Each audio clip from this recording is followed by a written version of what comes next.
Hello everyone, welcome back to my channel. If you are new stopping by here today, my name is JoJo. On this channel, I share with you our family's journey through budgeting with the goal of attaining financial freedom.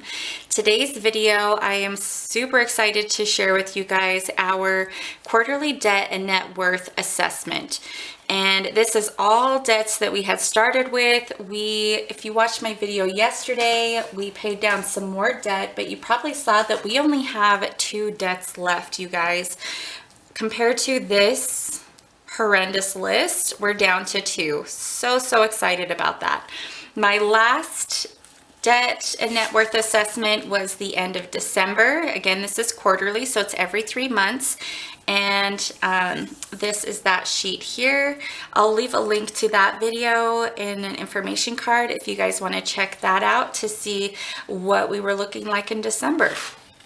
But today's video, I'm going to first start with our debt, and this is all of the previous balances. This was all of our previous minimum payments. We are following a velocity banking strategy currently. We implemented that in August of last year, and that was to tackle my last student loan, you guys, because this started out at 68, it was like maybe almost $69,000. This student loan, overall student loan debt was about $78,000. But we've only implemented the velocity banking strategy on this last student loan. It was a refinance from my federal student loans. So even though there's been a forbearance on the federal student loans, I did not qualify because of it was a refinance through a private lender. So I still had my minimum monthly payment. I was still accruing interest on this debt. And that's when we decided to kick in the velocity banking strategy, where you use a 2-way line of credit to pay down 1-way amortized interest loans. 2-way lines of credit are credit cards, personal line of credit, home equity line of credit, things like that. And 2-way means that the money can flow freely between you and the lender. So when you make your minimum payment, you pay down the principal amount, then you can reborrow that money back and forth as long as you're not above your credit limit with that provider. And then amortized, 1-way amortized interest loans are things like mortgages, car loans, consolidation loans, student loan refinances, that sort of situation. And amortized interest loans will have a term that you have to pay off that loan, a set minimum monthly payment. And you are usually, when you look at an amortized interest loan, earlier in the loan, you pay a huge amount of money towards interest until you reach this threshold to where your minimum monthly payment has slowly paid down enough principal to where now you're paying more towards principal and less towards interest. But if you are in an amortized interest loan, or really any of your loans, look at your interest, you guys. Look at the contract you have with that lender and see how much money they're planning on charging you if you were to fulfill the entire term of that loan. You will be shocked. I kid you not, because I felt completely blindsided. I was just skipping along hunky-dory thinking I was making my minimum monthly payments. Things were good. I had a lower interest rate, but lo and behold, I was going to pay them a ton, and we're talking like almost $30,000 of interest, just interest, to keep this loan alive. So I killed it with the home equity line of credit, and we're saving a lot of money on interest, which is great. So enough on that. Let's get to the numbers. For our, let's see, our timeshare, that has been paid off. The car has been paid off. We have 1 cell phone and a Gizmo watch left as far as devices go, and those are at $249.96. And our security equipment's paid off.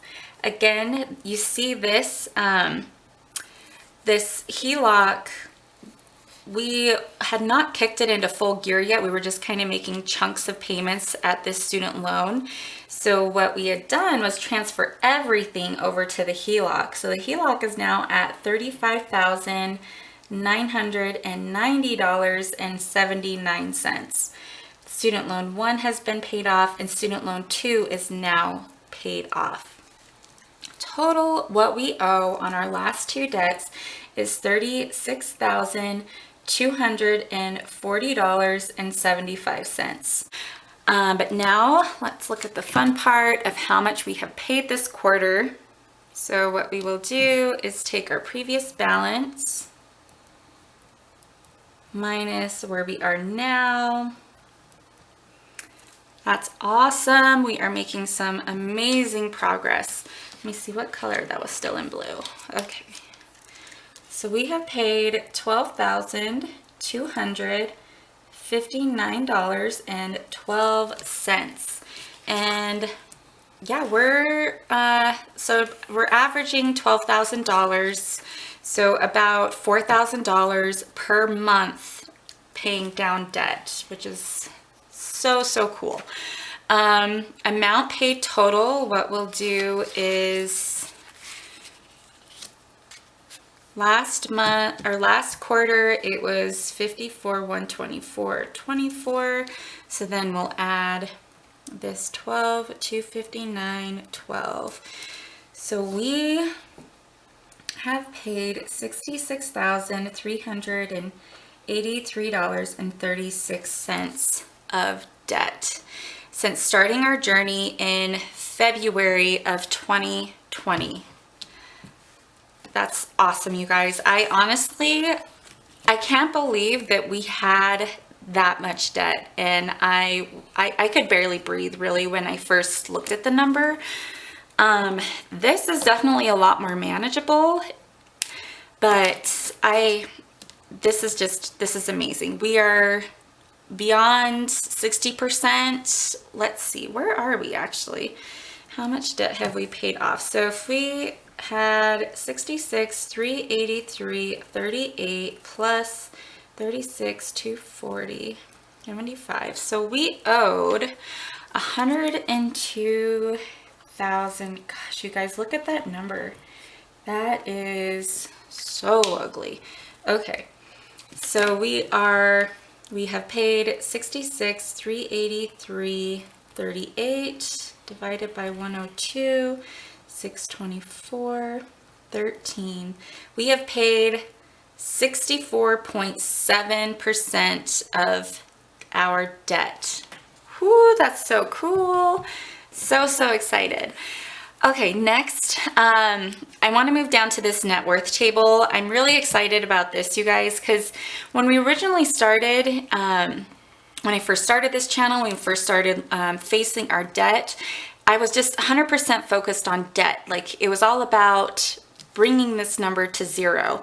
And then after watching other videos, learning a little bit more about finances, I had shifted more towards this global financial freedom picture. Now, we're not on a FIRE movement. I don't plan to retire early. I absolutely love my job. I will probably still be harassing the people I work with until they kick me out. But I do work part-time. You know, I might transition to fewer hours or go per diem or something like that as I approach retirement age, but it's a fulfilling job. It's active. It keeps my mind alive. So I have this net worth. This is just to really change our generational trajectory, especially when it comes to finances. Like, I want my kids to have a solid nest egg. I want us to be comfortable in our retirement. I want us to just feel like we have control over our money instead of our money having control over us. I'm going to go ahead and just fill some of this out off camera, and then I'll come back and we'll talk more about the numbers. Okay, so here we are with our assets. First we have our house, and it is currently, according to our bank, worth $373,976. What we owe on our house is $201,882.47.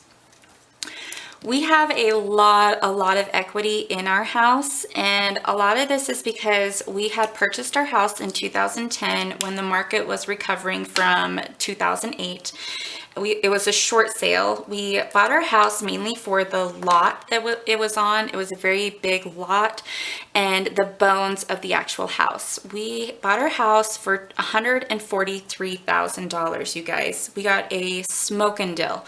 We refinanced about 6 years ago, and that was the time we took out our HELOC for the purpose of remodeling the actual house and doing some yard work. Because, I mean, it was in some rough shape. You know, short sales usually aren't in the best shape because the homeowner has no further reason to really maintain the home. So that was to put a lot of work and remodel into the house. And that's how we gained our HELOC. But I wanted to show you guys this because part of the reason why we were really set up to successfully implement the velocity banking strategy because of this amazing equity that we have in our home. Because if you think about the HELOC and the home, if we were to sell our house, we would still be able to pay off our mortgage and our HELOC and pocket some cash. And so that's why I am okay with using our HELOC as our line of credit to pay down our amortized interest loans.